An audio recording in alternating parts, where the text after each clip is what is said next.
and I'm a singer-songwriter. I love creating music. I've been writing my own originals for the last 11 years, I'd say. I've done a few EPs and one album, and I've also now recently released a new album. I've also had music been a part of my life ever since I was a child. My family used to be in bands. I used to be surrounded by music all the time. But interestingly, I actually picked up a guitar maybe in 2005, and I started learning how to play little covers. Back then, you had to get back online and try to fish out chords for songs that you loved, and it was basically self-learning. There's a map with the lines and a lemon. I'm quite sure that I live tonight. A foregone conclusion, a quiet conversation in the dawn, the breaking of light. And I will be just a flickering scene, just a frame in the story of you and another.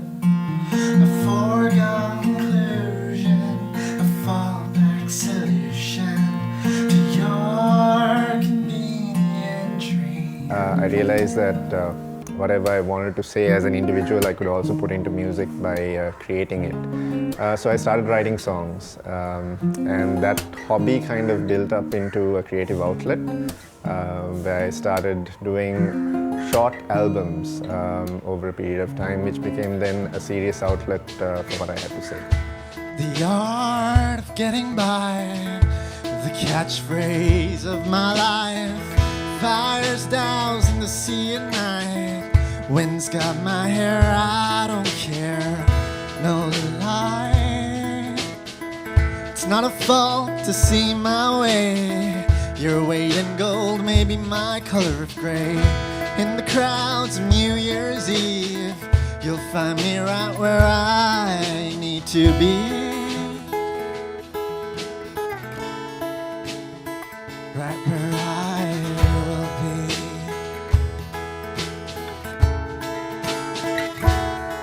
See, I'm a painter, I paint at will. You share your doubts, I share my guilt. If I let the rain parade, then shall my summers fade to gray. So I've done about 4 EPs now. The very first one that I did was an EP called Paperboy, and then went on to releasing one called Evenings in the Sun. And then very recently I did an album called These Years, which was in 2015. So all of those creatives were basically home recorded. So I had a home studio set up, a very minimal thing, it's a do-it-yourself type of setup.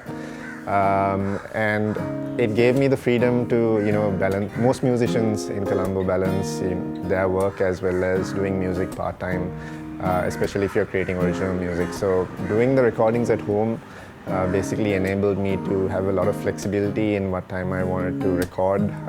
Usually it would be late at night, maybe even midnight afterwards. And yeah, it was a really interesting experience in that sense. Then moving on to a couple of years later, in about 2017, I started recording for the new album. And the difference being that I started working with an engineer and a producer called Nishan Daniel. We started recording in fact at Surya Village and also at Hit Factory. So that was a completely different experience because it was in a studio setting, and I also got a lot of friends involved who were also professional musicians. They came in and they started giving their input on the songs and their own creative touch to it. So it took about 2.5 years for us to get here, where we finally completed this record. And the songs have become a lot bigger than they initially were with just the guitar and the voice. And they have a bigger sound. It's quite different to anything that's been done previously. But the door it fell and the house it called. Just stay here a moment longer. But we called it honey. Though we fought the fight.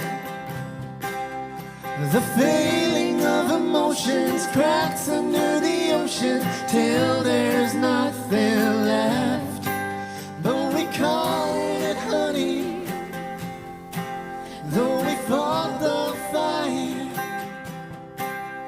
the failing of emotions cracks under the ocean till there's nothing left for this ghost machine to last forever. In terms of music influences, I think over the course of the years I've been exposed to a lot of different music genres. As a kid, I used to be always surrounded by reggae music because that's what my family was heavily into. Then moving back to Sri Lanka, I was born in Austria. I came down to Sri Lanka in 1991, and through schooling it opened up several other music genres that I'd never heard before. So in the early 2000s I remember getting into a lot of alternative rock, heavily into that in fact. And then when I started working, I started listening to a lot of indie music, so a lot of singer-songwriters, very obscure artists like Iron and Vine, William Fitzsimmons, bands like Switchfoot, John Foreman, John Mayer. So listening to all those artists over the years, and even reggae music back then, I think all of that has kind of shaped the message and the sound that I put into my music. And also in the local music scene, I think there are a lot of, even currently there are a lot of singer-songwriters and bands that I've been inspired by. So there are guys like Minesh, the Sanagus, heavily into creating covers, and then he's done some original work. And then there's bands like Salvage. Even the heavy metal scene, there are bands like Mass Damnation, Stigmata. Even though the genres are different, I'd say the creativity and the level of professionalism they show is something that I want to aspire to as well. So they've actually really heavily influenced me in that sense.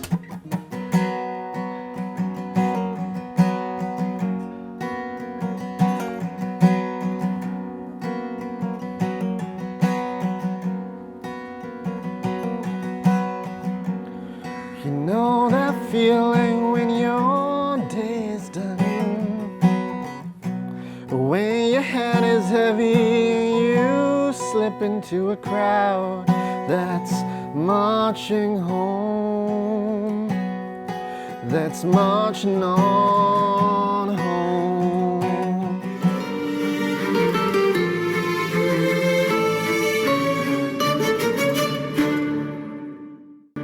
Through the bustle of the streets, children playing make-believe, a dirty mirror reflecting all your hopes and dreams. Then a train of thought run over by a busload of disillusioned beings. You say you... So the new album, Gold, has been a labor of love. We worked on it for about 2.5 years now. There's been an entire team of friends and musicians who worked on it, namely Nishan Daniel as the engineer, Natasha Senanaika, who has been a co-producer on it as well. We've had a host of musicians from different bands coming in and supporting.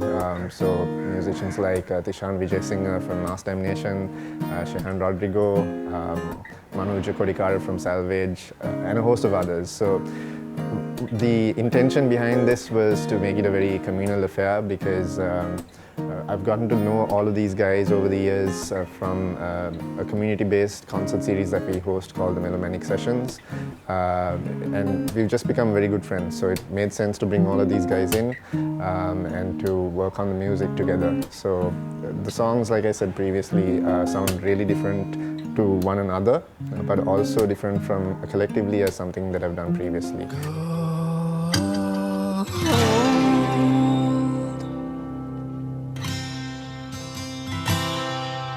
The man looked around. What was lost is now found. We had an installation process that was conceptualized by Theatre Junction over the last weekend, where we took the music into certain cafes in Colombo.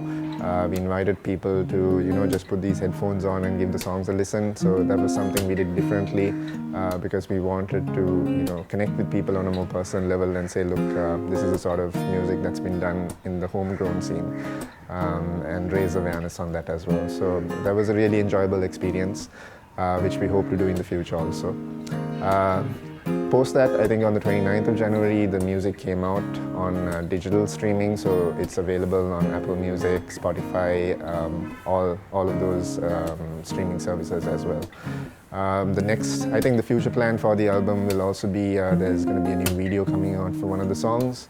And then later on in the month, we'll be doing a proper concert with a lot of the songs from this album, but also hopefully songs from the previous album that I released.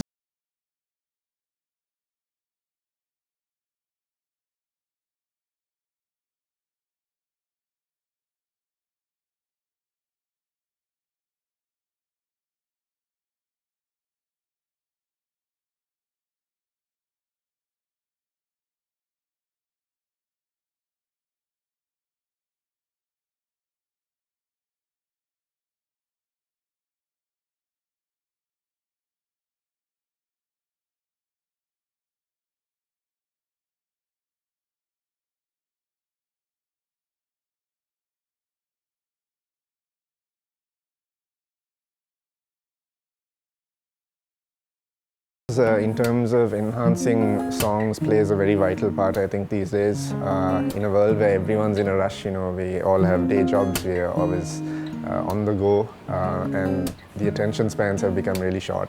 So I think one way that artists have realized that they can capture the attention of audiences is by having really creative music videos. And I especially relate to that because with this album, the first song that I released called Design, I worked with a bunch of creatives, really talented guys from a unit called Absurda Films, and we did this music video for Design, which was basically, the concept was very simple because the song itself speaks about the journey of discovery and thinking outside of a certain framework. So we just decided to just take the song out of Colombo, just go to Riverston and make it basically a journey of an artist. It was a very therapeutic experience, I'd say, and the final music video was also really appropriate to the song. And yeah, the reception for that was outstanding, so there was so much of coverage on it as well, so it helped me as an artist to also put my music out there much more. And I've seen similar music videos coming out from the music scene here as well, so I think it plays a very essential part in getting a message out to audiences in terms of the songs that we create. When the sun will breathe life into these lungs, I will stand outside. Let you lead me into infinite signs of laughter.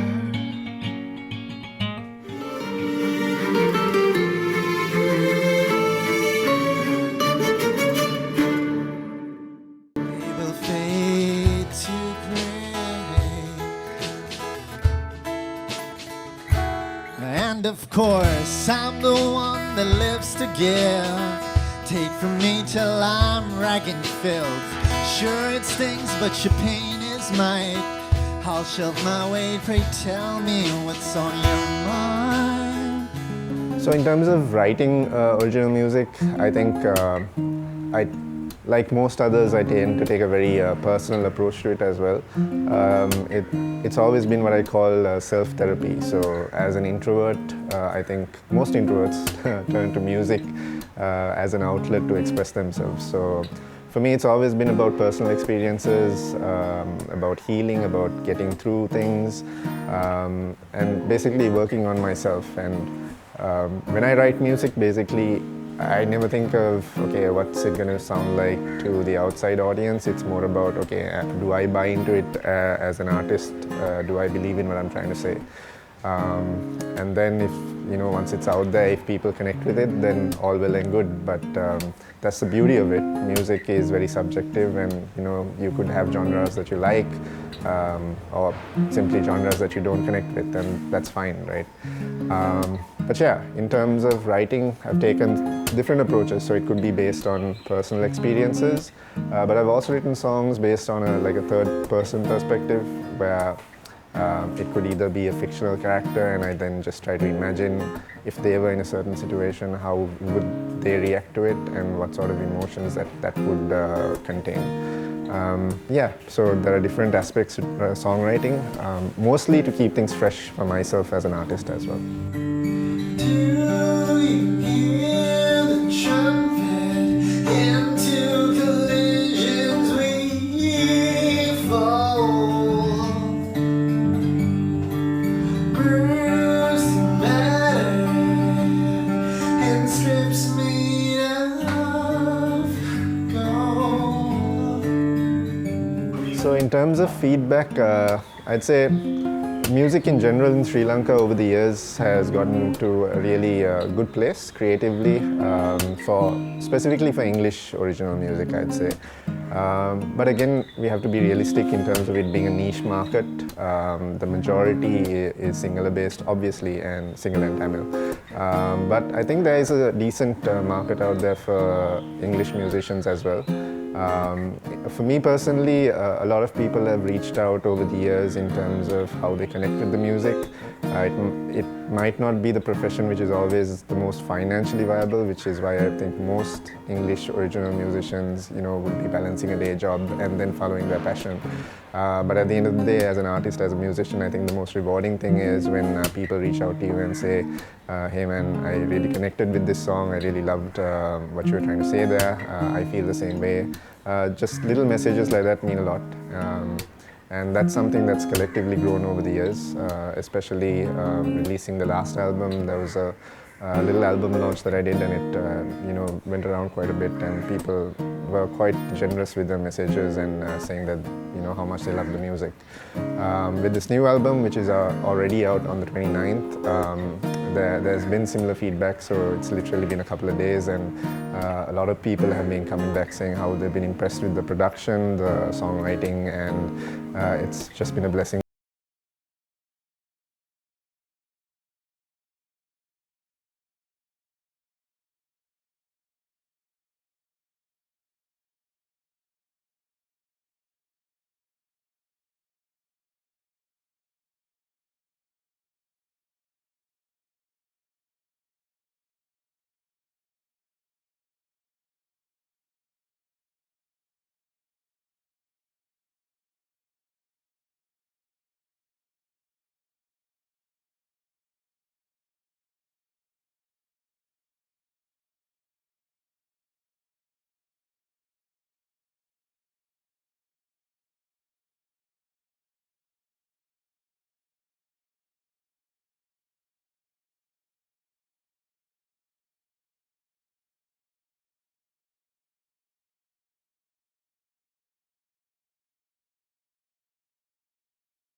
The landscape of media in general, I think, over the last decade or so has changed so much, and with the local music scene as well, all of these changes have assisted English musicians, any musician in fact, to have easy access to getting their music out there.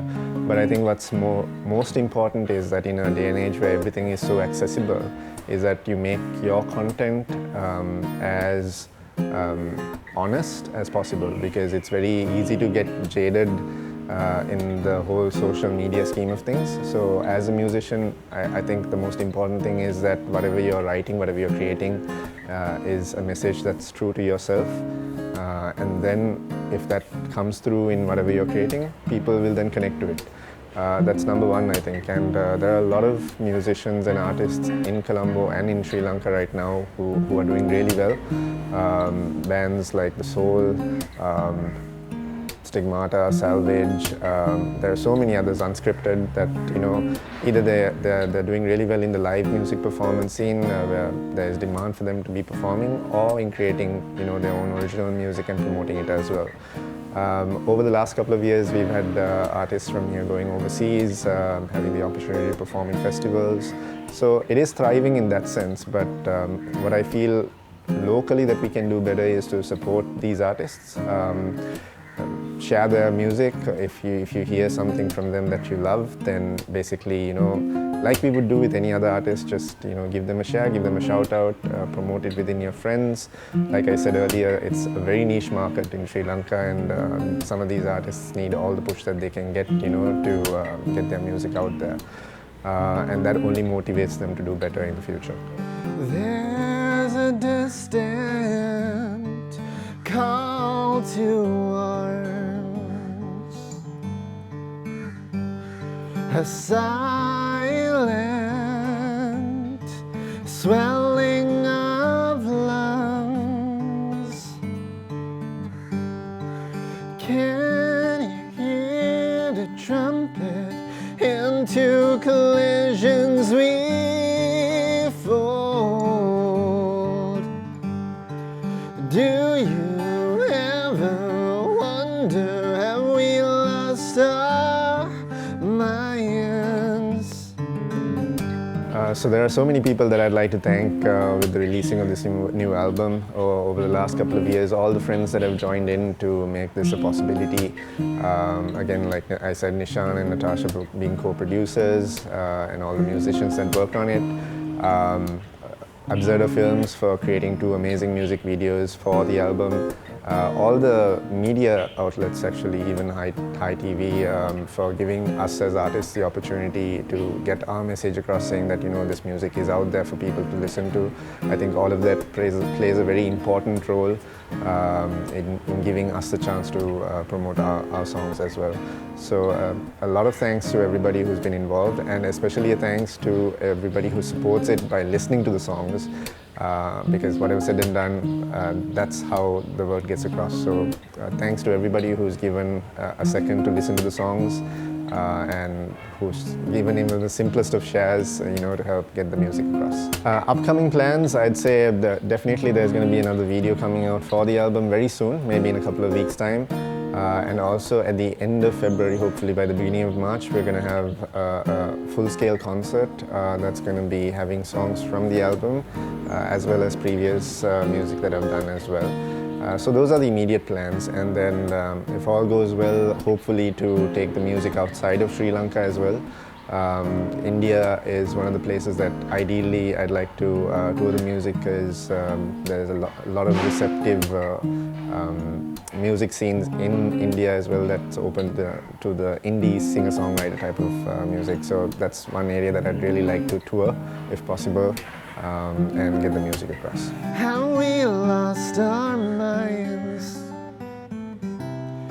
Are we lost in time? Are we just the currency of our design, of our demise?